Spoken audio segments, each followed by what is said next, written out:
most business owners will put themselves in a role in the business that like suits them rather than what suits the business. And in order to really grow your business, you have to evolve yourself. You have to upskill, you have to grow, you have to transform. And that's painful and hard. I mean, the last time I wrote in my journal, that was one of the things I was writing about is like, we're in a period of growth right now where it's like our minds, especially as we get older, become more and more rigid and less open to seeing things differently, doing things differently, breaking out of the long held limiting beliefs. And that's like one that I have to keep telling myself like this mental frustration you feel about wanting to change the way you're doing things.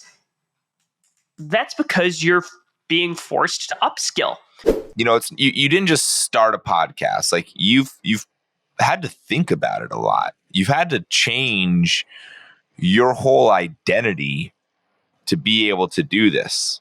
You've had to believe in yourself and have the confidence to do that. I mean, I'm doing that right now with myself as I'm building this podcast, as I'm doing Alluvians, and it's really starting to gain traction. I'm like, damn, what am I doing?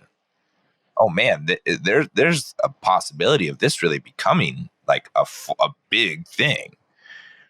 What, like, from going to like a Nick perspective, like what's the work that you've had to really do, and maybe even some of the limiting beliefs you've had to fucking face because of what you're really building? I'm lucky that I have Armand. And I think he would say, he would make a joke, and then he would say, I am lucky to have Nick, because he and I, we help coach each other and break each other out of the limiting beliefs that we have. There's a book that I read a couple years ago called The E-Myth, which stands for, I think, like the entrepreneur myth.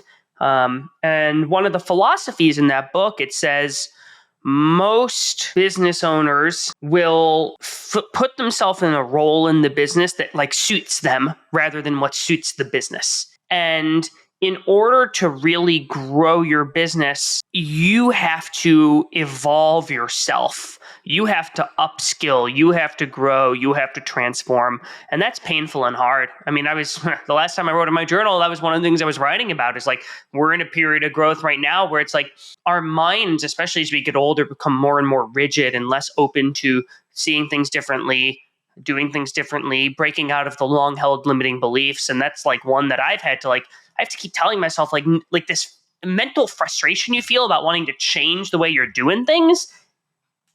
That's because you're being forced to upskill. And so I think Armand and I help each other when like he's getting stuck on something, I can help pull him out of it. And when I'm getting stuck on something, he can help pull me out of it.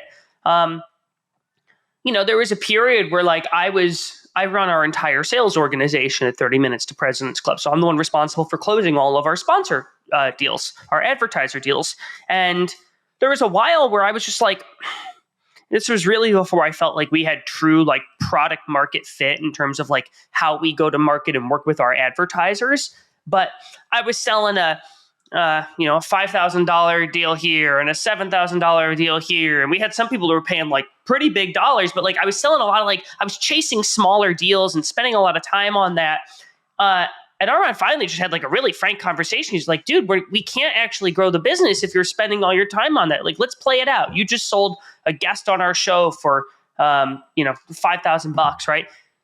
If we just multiply that by 52, like that's not enough to like cover all of us. We only do 52 episodes a year. And so he really like punched me in the face. And I remember getting off this Zoom with him. I was in Hawaii when it happened. I was on vacation with my girlfriend and her family, and I got COVID in Hawaii. And so I'm just like stuck, I had to quarantine in a room. And so I was working because I figured maybe I'll take a vacation when I get back home. And I'm on the Zoom, and I remember shutting the computer and being angry at him, being like, he's like, my mind was so like the limiting belief. I was like, how is he he goes, we should do triple whatever you're like charging. I'm like, dude, we can't do that. He's like, yeah, we can. Like, he goes, I want to see you lose more deals, is what he said to me. I want to see you lose more deals. He goes, you're optimizing to win every single deal. You shouldn't be doing that.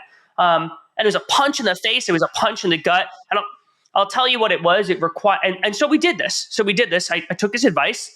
We really beefed up like the way, like we changed the way we were selling.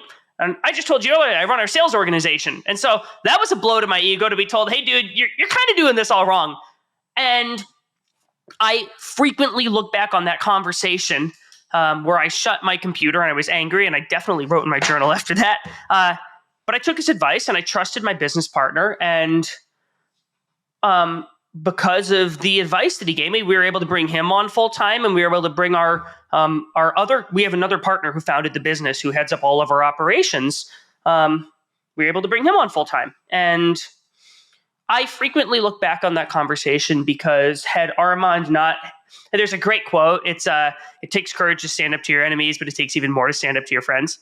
And there's a lot of ways I could have reacted to Armand in that scenario, and I probably did. Like I resisted. But I look back on that one so much because I was like, I'm not always right. And he's not always right. But one of the things he and I have been talking about a lot is like, we're interested in getting it right more than we are in being right. And that's really required me to like strip my ego, which is really, really hard.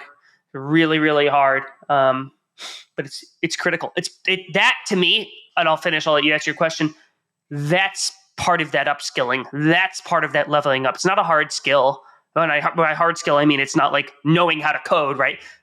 But it's a soft skill, losing your ego, but it's the most important thing.